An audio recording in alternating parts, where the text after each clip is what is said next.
میں محسوس کرتا رہا کہ میرے ماتھے پر کوئی خوبصورت آنکھ ہے۔ دوران مراقبہ ایسا محسوس ہو رہا تھا کہ میری پیشانی کی آنکھ روشن ہو گئی ہے اور میں اس آنکھ سے دیکھ رہا ہوں۔ میں جس طرف بھی نظر دوڑاتا ہوں ہر چیز مختلف رنگوں کا مجموعہ بن جاتی ہے۔ وقار احمد۔ مراقبے کے دوران ذہنی یکسوئی بڑھنے سے مادی جسم کا احساس نہ رہا اور جسم مثالی واضح ہونے لگا۔ ایسا محسوس ہوا کہ جسم کے اندر کائنات موجود ہے اور کمر کی جڑ سے برقی رو مسلسل خارج ہو کر جسم میں گردش کر رہی ہے۔ یکا یک ایک جھٹکا لگا اور جسم مثالی مادی جسم سے الگ ہو گیا۔ دیکھا کہ سامنے بہت بڑا خلا ہے اور جسم لطیف لہروں کے دوش پر ہوا میں اڑ رہا ہے۔ جسم مثالی سے ایک لہر شعاع کی طرح نکل رہی ہے جس کی روشنی سے خلا میں ہر چیز واضح نظر آتی ہے۔ محمد اسلم۔ الہام۔ بعض لوگوں کی باطنی سماعت باطنی نگاہ سے پہلے کام کرنے لگتی ہے۔ سماعت کی حرکت میں آ جانے سے آدمی کو ورائے صوت آوازیں سنائی دیتی ہیں۔ پہلے خیالات آواز کی صورت میں آتے ہیں، پھر فضا میں ریکارڈ شدہ مختلف آوازیں سنائی دیتی ہیں۔ بالآخر آدمی کے شعور میں اتنی طاقت آ جاتی ہے کہ جدھر اس کی توجہ جاتی ہے اس سمت کے مخفی معاملات اور مستقبل کے حالات آواز کے ذریعے سماعت میں داخل ہو جاتے ہیں۔ جب بار بار یہ عمل ہوتا ہے تو آواز کے ساتھ ساتھ نگاہ بھی کام کرنے لگتی ہے اور تصویری حد و حال نگاہ کے سامنے آ جاتے ہیں۔ اس کیفیت کو کشف کہتے ہیں۔ ابتدائی مرحلے میں کشف ارادے کے ساتھ نہیں ہوتا، یک خیال کے ذریعے آواز کے وسیلے سے بالتصویری منظر کی معرفت کوئی بات ذہن میں آ جاتی ہے اور پھر اس کی تصدیق ہو جاتی ہے۔ مثال، آپ گھر میں بیٹھے ہوئے ہیں، اچانک ذہن میں کسی دوست کا خیال آنے لگتا ہے اور کچھ دیر کے بعد وہ دوست آ جاتا ہے۔ دوسری صورت یہ ہے کہ آواز کے ذریعے یہ اطلاع ذہن میں وارد ہوتی ہے۔ تیسری صورت یہ ہے کہ دوست کی آمد کا منظر نگاہوں کے سامنے آ جاتا ہے۔ کشفی صلاحیت جب ترقی کے مراحل طے کر کے شہوت بنتی ہے تو ارادے کے ساتھ عمل ہونے لگتا ہے اور آدمی کسی بات یا کسی واقعے کو ارادے کے ساتھ معلوم کر سکتا ہے۔ کشف کی کیفیت میں ایک ایسا مرحلہ آتا ہے کہ ظاہری اور باطنی حواس ایک ساتھ متحرک رہتے ہیں۔ طالب علم کے ذہن میں اتنی سکت پیدا ہو جاتی ہے کہ وہ بیک وقت مادی اور روحانی دنیا کو دیکھ سکتا ہے۔ اس کیفیت کے وارد ہونے کے لیے ضروری نہیں ہے کہ صاحب مراقبہ کسی جگہ بیٹھ کر آنکھیں بند کرے۔ البتہ یہ کیفیت اختیاری نہیں ہوتی، چلتے پھرتے اٹھتے بیٹھتے اچانک طاری ہو جاتی ہے اور ازہد ختم ہو جاتی ہے۔ یہ حالت دن میں کئی بار بھی وارد ہو سکتی ہے اور بسا اوقات ہفتوں میں ایک مرتبہ بھی طاری نہیں ہوتی۔ اس کیفیت کا نام الہام ہے۔ وحی کی حقیقت۔ سورہ آل عمران آیت نمبر 66۔ ترجمہ: یہ واقعات غیب کی خبروں میں سے ہیں۔ ہم وحی کرتے ہیں ان کی آپ کی طرف اور نہ تھے آپ ان کے پاس جب پھینک رہے تھے وہ مجاور اپنی کل میں۔ کون سرپرستی کرے گا ان میں سے مریم کی، اور نہ تھے آپ ان کے پاس جب وہ آپس میں جھگڑا کر رہے تھے۔ مذکورہ والا آیات کی روح سے وحی کی تعریف یہ ہوئی کہ وحی من جانب اللہ ہوتی ہے۔ وحی وہ نور ہے جس کے اندر غیب کی خبریں ہوتی ہیں۔ یہ خبریں گزشتہ واقعات کی بھی ہو سکتی ہیں اور آئندہ آنے والے واقعات کے حاکے بھی ہو سکتے ہیں۔ چنانچہ پیغمبروں کو اللہ تعالیٰ نے گزرے ہوئے واقعات اور آنے والے حالات دونوں ہی سے باخبر رکھا ہے۔ اس کے علاوہ وحی کے اندر کسی بندے کا شعور وار اس کے علاوہ وحی کے اندر کسی بندے کا شعور اور ارادہ کام نہیں کرتا، بلکہ وحی کے اندر صرف اللہ تعالیٰ کا تفکر کام کرتا ہے۔ سورہ اعراف آیت نمبر 203۔ ترجمہ: اور جب آپ نہیں لاتے ان کے پاس کوئی آیت تو کہتے ہیں کیوں نہ بنا لیا تم نے خود اسے، فرمائیے میں تو اس کی پیروی کرتا ہوں جو وحی کی جاتی ہے میری طرف، میرے رب کی طرف سے۔ یہ روشن دلیلیں ہیں تمہارے رب کی طرف سے، اور ہدایت اور رحمت ہے اس قوم کے لیے جو ایمان لاتی ہیں۔ سورہ شعراء آیت نمبر 51 اور آیت نمبر 52۔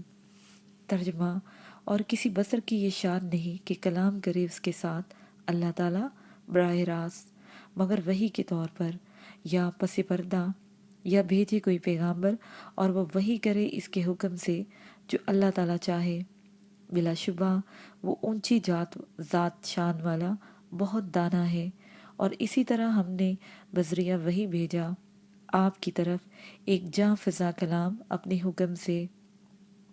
نہ آپ یہ جانتے تھے کہ کتاب کیا ہے اور نہ یہ کہ ایمان کیا ہے، لیکن ہم نے بنا دیا اس کتاب کو نور، ہم ہدایت دیتے ہیں جس کو چاہتے ہیں اپنی بندوں سے۔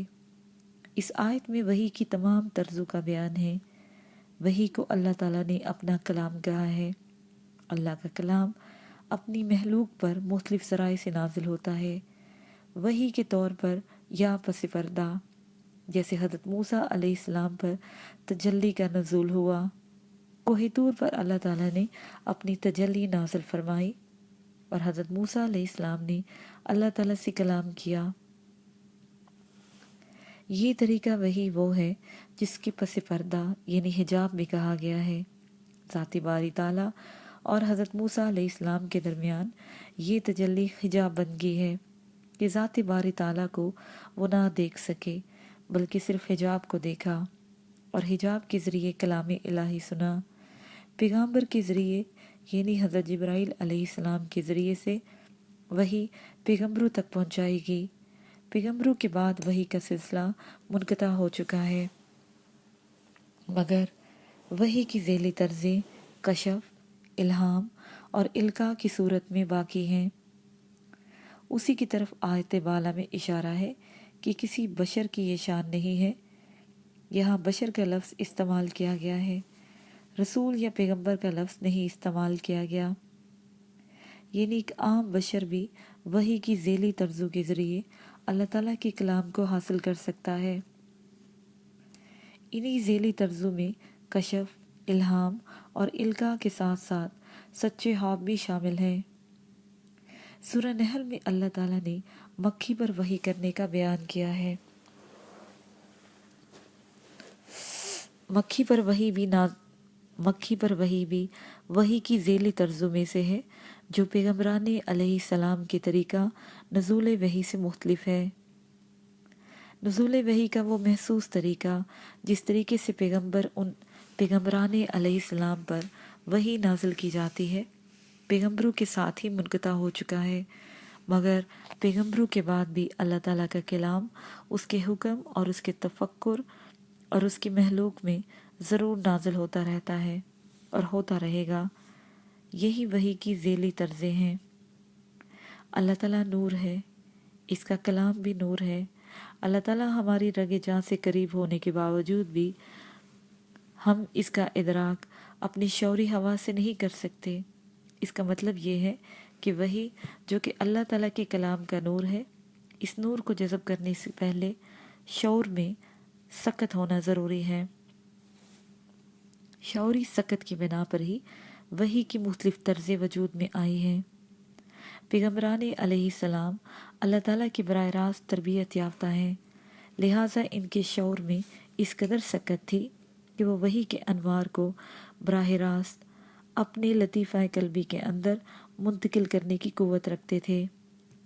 روح کے تمام لطائف وہ مرکزیتیں ہیں جن کے مراکز میں روشنیاں ظہیرہ ہوتی ہیں۔ لطیفہ قلبی اور نفسی کا دائرہ وہ ہے جس کے مرکز کے اندر دنیاوی روشنیاں ظہیرہ رہتی ہیں، یعنی نارمل حالت میں۔ یہ مرکز مادی روشنی کو ظہیرہ کرتے ہیں،